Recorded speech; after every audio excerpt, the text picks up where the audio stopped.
Hollywood in a nutshell. Murder, rape, and real estate. I would put it on the bud. You could fit the pickles. You could put pickles in the pickles. You can fit the pickles in there.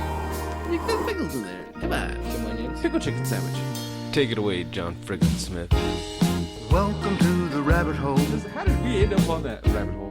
where all you knew is wrong. And rules are just suggestions, I like the pipe.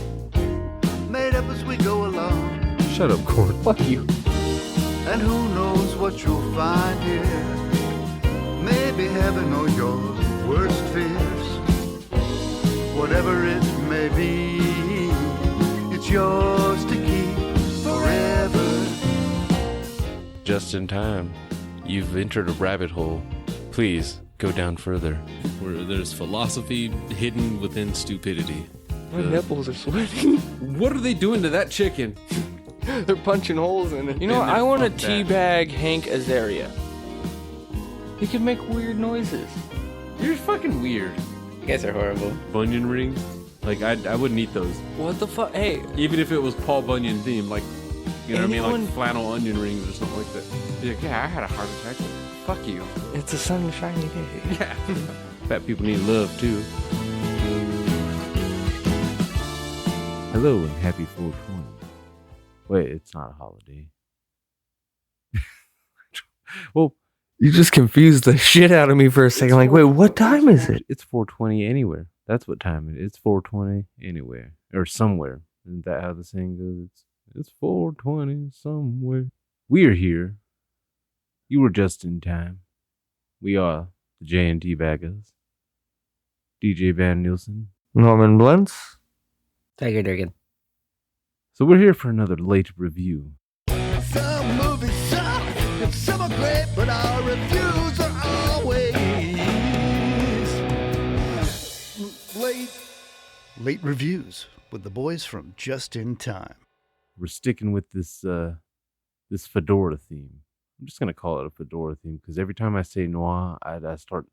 I'm not sure if I want to say noir or noir, so I end up just like going in a weird in between. Noir. Yeah, we're just gonna call it our fedora phase. We're maturing as a podcast, and we're wearing suits now. Fucking detective movies. Just, like, just think about that, asshole. I am quite an asshole, but well, this particular one is it's Black Dahlia. Obviously, you clicked on the title. It's in the title now. We've become more responsible. See, I told you we were maturing. We put the titles of the movies we're reviewing right in the title of the episodes. This was a mature rated movie.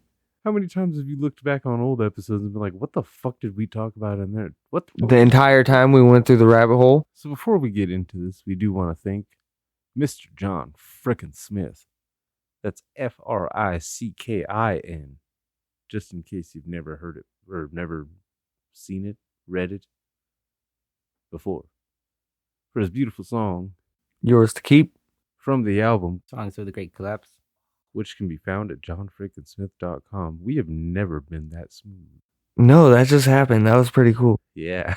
So, where to begin with this Black Dahlia? Well, I guess let's just begin with the most truthful part, if we shall, which is not where the movie begins, but I'm raising my hand for question number 1. This is awesome.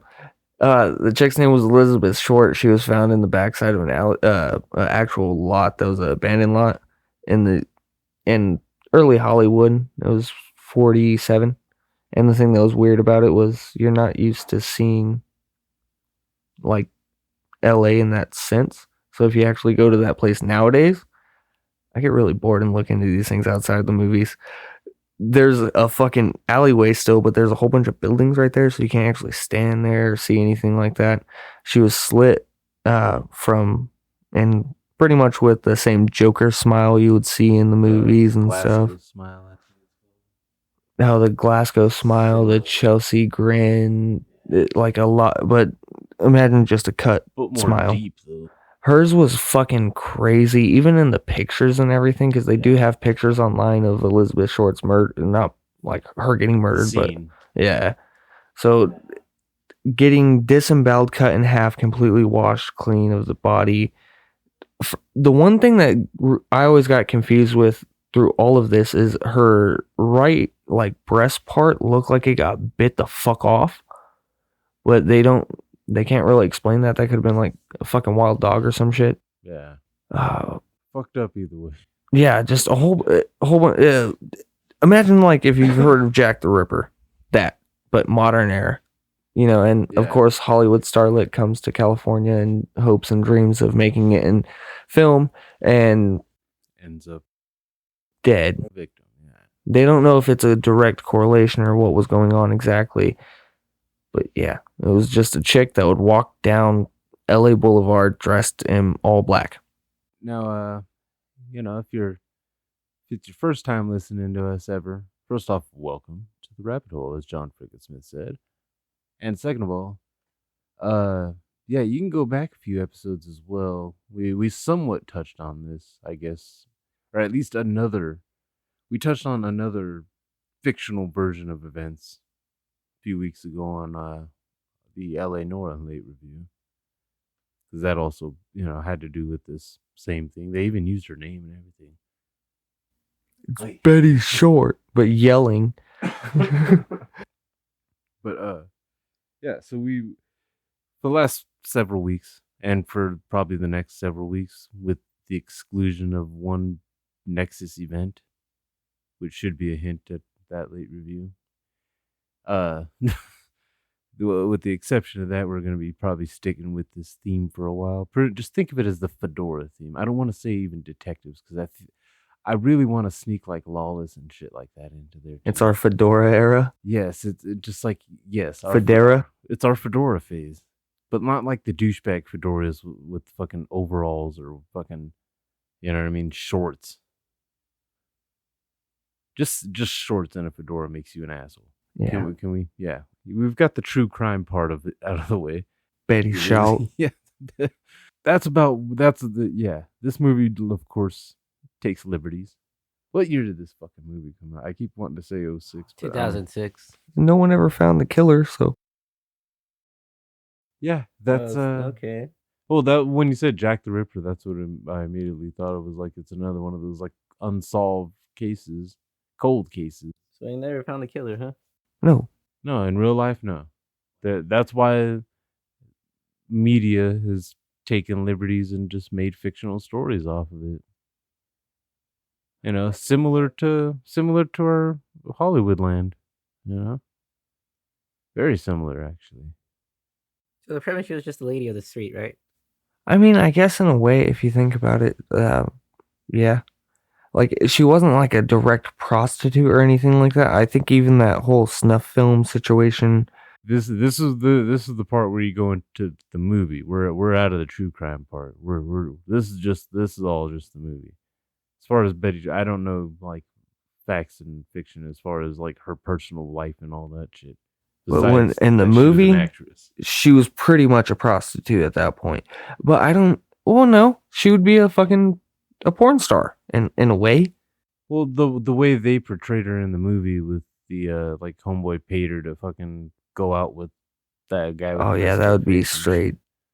That's in a way prostitution, or it could also be thought of as sex slavery in a way too. Sugar babies, escorts. You don't have to sleep with them. You just show them a good time. I don't like the way you said that, Corn. It sounds like you've called upon the services. Just like he just knows how it feels. I would not pay like that much money just to have a girl like next to my you know what I mean? Next to my I feel like you would just to specifically find a girl who's like a nice foot shorter than you. No, I'm paying for 4'11". No, fuck that. Fuck that. I'm paying by inch. Too much money, man. But first off, it's almost 40 minutes before you even get to the Betty shot. First, you're introduced to Josh Hartnett, Aaron Eckhart. Fire and ice. First off, I miss Josh Hartnett. Please come back. Hearing the stories of just the roles that he has declined in his career, him and Will Smith are right up there for like worst decisions I've ever seen made by Hollywood actors. Like, my God.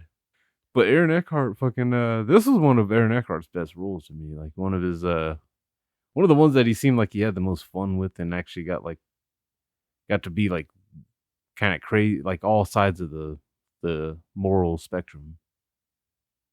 Seemed like the good guy going crazy trying to find a murderer. Then it was just like dirty cop and boxer, hero, villain. God damn it, Scarlett Johansson. Yeah, I'm really glad we did a rewatch. I really was not lying about Hilary Swank and Scarlett Johansson. I had completely forgotten being in the movie. Okay, so there's a point in this movie about midway through, right after the Dahlia, Aaron Eckhart, fuck it, just makes it easier. He starts to go a little crazy, becomes the villainous style character, but that wasn't so much the whole thing. That's where really Scarlett Johansson's story Yeah. is right up in that area. The thing that sucks though is when he finds Hilary Swank's character, boom, it's like a whole nother movie. Yeah, because now it's a different kind of romance and shit. Like all of a sudden it goes from a triangle of friends to he's banging this like Hilary Swank was more hooker than Betty Short's portrayal. Yeah. Betty Short just got fucked with the Which what was the name of the actress that portrayed Elizabeth Short in this movie? Mira Kirshner. Kirshner. Fucking God damn it, not another teen movie. Oh yeah. She was one of my favorite parts of that movie because you could tell she was channeling the Sarah Michelle Gellar of the 90s, that Cruel Intentions. And because she made out with that old lady, that shit was hot. But yeah, she did a pretty good job, like in the clips they were showing of her, like in black and white, and trying to be an actress. Most of it was like kind of pointless, though. I mean, the whole part with her, outside of the one video that showed like her getting into a lesbian scene, that was the only one that was really needed. Oh my god, that's why she got that part, because not another teen movie. She kissed an old lady. They were just like, okay, you want to kiss the young one? It was like, I guess you're gonna have to do it topless. It's like, yeah, did you show your boobs on not another teen movie? No, I'm not really about that. You want to be in this movie? I guess Yeah. she literally turned into an Elizabeth Short. Yeah. That's fucked up. That was her truly crying about her career. I still call bullshit on that fang dildo thing. I just don't. Yeah. First off, that looks like a wooden dildo or something. Like that didn't look like. It looked like wood, or if it was, they were probably lazy as fuck. That was probably rubber. Yeah. Fucking A. Hilary Swank usually doesn't play like villainous type of roles. So that was kind of cool to see her playing kind of a morally ambiguous, well, at least until the end. And then it's like, okay, she actually was a villain. This whole family is fucking nuts. That's what was weird though too. Is like they tried to do a double whodunit because they had a whodunit for who killed Aaron Eckhart's character. Their characters were too similar for me to actually distinguish between the two. One of them was Dwight, right? I might be wrong about that. Or For Dwayne. the guys? Yeah, Dwayne, Dwight. I don't know. Bucky? I remember, yeah, Bucky. And Lee. Yeah, okay, Bucky Lee. Scarlett Johansson did a really good job in this movie. I liked it. She's enjoyable in pretty much everything she does for the most part, except if she does anything anime or fucking LGBTQ related. Now she gets booed off stage by the internet, but she did great and she did good in this one though. Maybe it's because she just played a blonde white woman. yeah, I think she was trying to pull off that like Marilyn Monroe-esque look. Oh, she pulled it off beautifully too. They had to make her rich so she could dress nice. Like, no, you can't just give her like a full-on housewife look. Like, she didn't look like she cooked any of the meals that they were eating. Yeah, I don't know what was going on there. They didn't show anybody cooking those meals. They wasted a whole chicken. Yeah, she invented takeout. She just showed up at the restaurants. I'll pay you whatever you would like. You want us to put it in boxes? No, I want the plates. This movie actually like juggles a lot of shit.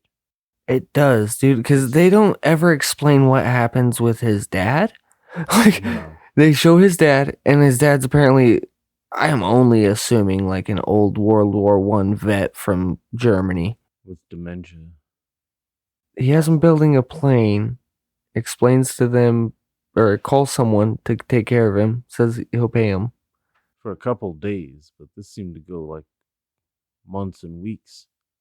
Because this was at the very beginning, showing the dad and shit. Well, after the fight, he says he had enough to put his dad up for like 3 years from throwing a boxing match between Aaron Eckhart and Josh Hartnett. Yeah. So I get that, but they don't ever show him again. Like, this guy looks like a loving son in the beginning of the movie. Ending of the movie, who knows where his dad is? No daddy. No, the whole time, because they start off in the Zoot Suit riots. And the fucking the boxing scene itself was actually pretty decent too. Yeah, it looked like they really. That one seemed like they put a lot of fucking time in for that. I think Aaron short. Eckhart used to be a boxer or some shit. This guy's like fucking 2 different bitches. This Bucky. Bucky's getting lucky. Yeah, I mean it's Josh Hartnett, so of course he's smashing. The whole thing with the Hilary Swank's character saying like they kept saying that her and Betty Short looked alike. Which, no. I like you. There are other Hilary Swank lookalikes out there. They should have did what they talked about in the movie. Julia Roberts. Hold a lookalike contest. Yeah, because and the fact that like it wasn't just her saying like I found someone that looks like me in whatever accent Hilary Swank was doing for that movie, but even Scarlett Johansson's character says it, and it was like, what the fuck are you guys talking about? They don't look alike, and they're showing a lot of scenes of Elizabeth Short. And they're oh my god, they were showing clips of Elizabeth Short. One could call them Elizabeth Shorts.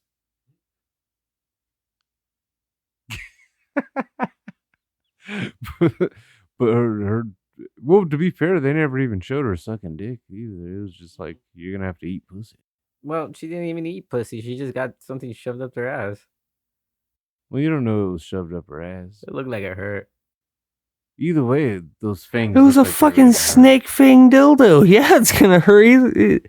And who knows what that was made out of? Who fucking knows? I don't know. It It was didn't shiny. look comfortable. Yeah, it didn't look comfortable. None of it did. A lot of that movie, actually, they were just like kind of. Not to mention the other girl was supposed to be 15. Yeah, The blonde one, right? Yeah, Lorna Metz. yeah. Okay, this is where it lost me somewhat. The only parts that actually lost me, because most of the movie and altogether, obviously, I enjoyed the movie altogether. I think that's a given. Yeah, Well, definitely. This is going back on movies we like yeah, that weren't criticized in a good way. yeah. And but you have to acknowledge sometimes when there's negatives, and the only negative I really had with this one was Hilary Swank's mom in this one. From the moment you saw her, she was very over the top. Like, she was everybody else was acting for the screen. She was acting for the stage.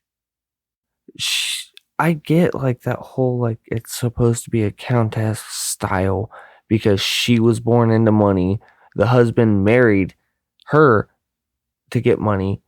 So I get that whole like entitlement style at that point and everything, but she went way fucking crazy. They talk about her having taken medication. That's more than just medication. That's like deliberate like outbursts. Maybe it's because like the actress herself too, the way her face was and the way you know what I mean, the way She the couldn't hair and keep everything. any version of a straight face. No, like from the instant you saw her, you could see fear in her face. And the way her eyes kind of sank in a little bit just made it like scary. Like she almost seemed like a ghost. Like if you woke up to her scared face, just like, and then the way she's, juggling over her peas and all that shit. And this bitch, did she have a fucking martini and a glass of wine sitting at the fucking table? Dude, she had a martini, glass of wine, and champagne. Fucking rich people, man. But yeah, that mom was over the top.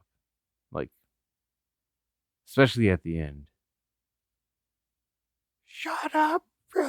whatever the fuck his name was. She was Everest? screaming. Emmett. Yeah. Emmett. Emmett, yeah. That she was gonna jump off the balcony. I did too at first. Yeah, the way she was leaning on there and putting her feet up and shit. Which I wouldn't recommend to anybody. You will fall off the balcony. Yeah, it's just better to not do it. I would just rather not take that risk, It's like, no, I don't need to look cool. I'll stand by it. And even then, I don't want to lean too hard on it and accidentally push through. I mean, there's babies that break their fucking cribs. You really think this banister's gonna hold me up right now? Probably not. Men are flawed. And that's who builds things. And by men, I mean like humanity as a whole, not just like gender men. I mean like, you know what I mean? Mankind. There's womankind. You can't even say human anymore. You gotta say hue people. What do you mean, hue people? Okay. So, This is like 3 in a row, though, out of these styles of movies that did not drop in any N-bombs in there. So there's a little bit of not historical accuracy. Because it's not like LA was that much more accepting in the 40s. I don't think it was desegregated in the 40s. No. Well, I don't know. I heard you that Mexican though. Once or twice. Oh, yeah, when that was part of the mom being over the top too at the dinner and shit. Oh, that's right. That's in right. Lincoln Heights, Mexican prostitutes stand in the windows naked. Have you ever been there? Well, yes, I grew up there. Bougie. That just proves too. Sometimes it's the rich people doing all the creepiest shit. I want to bang someone that looks like me. I want to kill her because she looks like my daughter. I think she killed her because the guy she was sleeping with wanted to sleep with her too, right? Yeah, he was like obsessed with her. Well, he was obsessed with the 15-year-old though too, wasn't he? He was just a sick bastard. Apparently. Ugh. God damn it.